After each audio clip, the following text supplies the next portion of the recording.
मंडळी, काही घटना अशा असतात ज्या ऐकून मन हेलावून जातं, डोळ्यात पाणी येतं आणि हृदय पिळवटून जातं. अशीच एक हृदयद्रावक दुर्दैवी घटना सातारा जिल्ह्यातून समोर आली आहे. ज्या घरात नव्या जीवाच्या आगमनाची तयारी सुरू होती, जेथे आनंद, आशा, स्वप्न आणि हास्याच्या लहरा उसळत होत्या, त्या घरावर अचानक दुःखाचा डोंगर कोसळला. पत्नीच्या डिलिव्हरीसाठी सुट्टीवर घरी आलेल्या भारतीय सैन्य दलाच्या 32 वर्षीय वीर जवान प्रमोद परशुराम जाधव यांचा अपघाती मृत्यू झाला आणि काही तासांतच त्यांच्या पत्नी ऋतुजा यांनी एका गोंडस मुलीला जन्म दिला. ज्या बापाचे डोळे आपल्या लेकीला बघण्यासाठी आतुरतेने वाट बघत होते, ते डोळे आता कायमचे मिटले गेले. क्षणात आनंदाचा सागर दुःखाच्या खोल गर्तेत रूपांतरित झाला. गर्भवती अवस्थेतून बाहेर पडलेल्या पत्नीने स्ट्रेचरवरून पतीचं अंतिम दर्शन घेतलं. हा प्रसंग बघून कुणाच्याही मनातली कोरीव कथा हादरून जाईल. हा व्हिडिओ सध्या सोशल मीडियावर व्हायरल झाला असून लाखो लोकांच्या डोळ्यात अश्रू आणलाय. म्हणूनच नेमकं काय घडलं होतं, हा शहीद जवान कोण होता, अपघात कसा घडला, त्यानंतर कुटुंबावर काय घडलं आणि समाज कसा हादरला, सगळं जाणून घेऊया या व्हिडिओच्या माध्यमातून. नमस्कार, मी कुणाल पाटील आणि तुम्ही पाहताय नेमका मुद्दा काय. प्रमोद जाधव यांचं वैभवशाली आयुष्य. प्रमोद परशुराम जाधव हे मूळचे सातारा तालुक्यातील दरेगावचे होते. हे 32 वर्षीय वीर जवान 2014 साली भारतीय सैन्य दलात भरती झाले. सिकंदराबाद आणि श्रीनगरसारख्या संवेदनशील भागात त्यांनी देशसेवा बजावली. सीमेवरच्या थंडीच्या रात्रींमध्ये शत्रूच्या सावधानीने प्रमोदसारखे जवान देशाच्या सुरक्षेसाठी जागे राहतात. काही वर्षांपूर्वीच त्यांच्या आईचं निधन झालं, ज्यामुळे त्यांचं कुटुंब आधीच दुःखात बुडालं होतं. वर्षभरापूर्वीच त्यांचं ऋतुजा यांच्याशी लग्न झालं. लग्नानंतर प्रमोद सांगत, माझी ऋतुजा आणि आपलं बाळ हीच माझी खरी सीमा. कुटुंबात फक्त वडील परशुराम जाधव आणि पत्नी ऋतुजा होती. प्रमोद एकुलते एक होते. कुटुंबाचा आधार, गावाचा अभिमान. आनंदाची तयारी आणि नियतीचा क्रूर खेळ.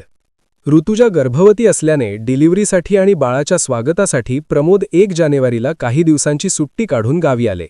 साताऱ्यातील साई नर्सिंग होममध्ये ऋतुजाला दाखल केलं. प्रमोद दिवा भरेला पत्नीची संपूर्ण काळजी घेत होते.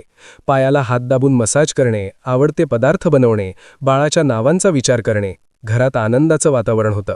आता मी बाप होणार, घरात लहान परी येणार, असं प्रमोद हसत म्हणत. कुटुंब नव्या पाहुण्याच्या आगमनाची तयारी करत होतं. पाळणा हलवण्याची सराव, कपडे विकणे, घर सजावणे.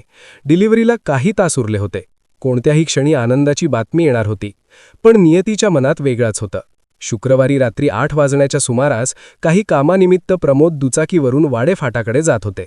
अचानक पुरुष भिक्षेकरी गृहाजवळ एका आयशर टेम्पोने त्यांच्या दुचाकीला जोरदार धडक दिली. प्रमोद हवेत उडाले आणि पाठीमागून येणाऱ्या दुचाकीवर आपटले. रक्ताच्या थारोळ्यांमध्ये प्रमोद तडफडत होते. अपघातानंतरची हाहाकार. पोलिसांनी घटनास्थळी धाव घेतली. जखमी प्रमोद यांना जिल्हा शासकीय रुग्णालयात दाखल केलं. वैद्यकीय तपासणी दरम्यान त्यांना मृत घोषित केलं. अपघाताची बातमी गावात पसरताच दरे ग्रामस्थांनी रुग्णालयात गर्दी केली. प्रमोद गेला, आमचा जवान, असा आक्रोश ऐकू येत होता. गावात शोककळा पसरली. प्रमोद एकुलते एक होते, त्यामुळे कुटुंबीय, नातेवाईक आणि मित्रपरिवार हादरून गेले. ऋतुजाला प्रसूतीसाठी दाखल केल्याने मृत्यूची बातमी लपवली. शनिवारी सकाळी 6:30 वाजता ऋतुजा यांना एक गोंडस मुलगी झाली. बाळ झाली, प्रमोदला सांगा, असं डॉक्टर म्हणाले. पण प्रमोद या जगात राहिले नव्हते. मुलीचं स्वागत करण्यासाठी तिचे वडील हवे होते, पण ते गेले. गर्भवती अवस्थेतून बाहेर आलेल्या ऋतुजावर दुःखाचा डोंगर कोसळला. एकीकडे बाळाच्या रडण्याचा आनंद, दुसरीकडे पतीच्या जाण्याचं दुःख. या 2 भावनांमध्ये ती तडफडत होती. अंत्यसंस्काराचा हृदयद्रावक प्रसंग. प्रमोद यांचं पार्थिव दरेगावी आणलं. शासकीय इतमामात अंत्यसंस्कार झाले. रुग्णालयातून स्ट्रेचरवर ऋतुजा आणि अवघ्या 8 तासांच्या चिमुकलीला आणलं. पतीच्या पार्थिवावर फुलं अर्पण करताना ऋतुजाच्या डोळ्यातून अश्रू वाहत होते. तिच्या हातातली चिमुकली शांत झोपी. हा दृश्य अंगावर काटा आणणारा. उपस्थितांचं काळीज पिळवटून गेलं. पोलीस दलाने मानवंदना दिली. अमर रहे, प्रमोद परशुराम जाधव अमर रहे, या घोषणांनी आसमंत दुमदुमला. प्रशासन अधिकारी, माजी सैनिक, ग्रामस्थ उपस्थित होते. संपूर्ण परिसर हळहळला. सोशल मीडियावर वणवा हा व्हिडिओ. सोशल मीडियावर व्हायरल झाला आहे. लाखो लोक दुःख व्यक्त करतायत. एका युजरने लिहिलं, देवा, का इतका निष्ठुर झालास, जवानाच्या कुटुंबावर अशी वेळ. दुसऱ्याने, अशी वेळ कोणत्याच पत्नीवर येऊ नये. तिसऱ्याने, प्रमोद जाधव अमर राहतील, पण कुटुंबाची पोकळी कशी भरेल. संपूर्ण महाराष्ट्र हळहळतोय. गावकरी, प्रशासन आणि सैन्य दलाने कुटुंबाला धीर दिला. वीर जवान प्रमोद जाधव यांनी देशसेवेसाठी आयुष्य वेचलं. एका बाजूला अभिमान, दुसऱ्या बाजूला आयुष्यभराची ओढ. त्यांच्या कन्येच्या रूपाने आठवण जिवंत राहील. हा फक्त बातमी नाही, तर जवानांच्या कुटुंबियांच्या वेदनेची साक्ष. नेमका मुद्दा काय? ला सबस्क्राईब करायला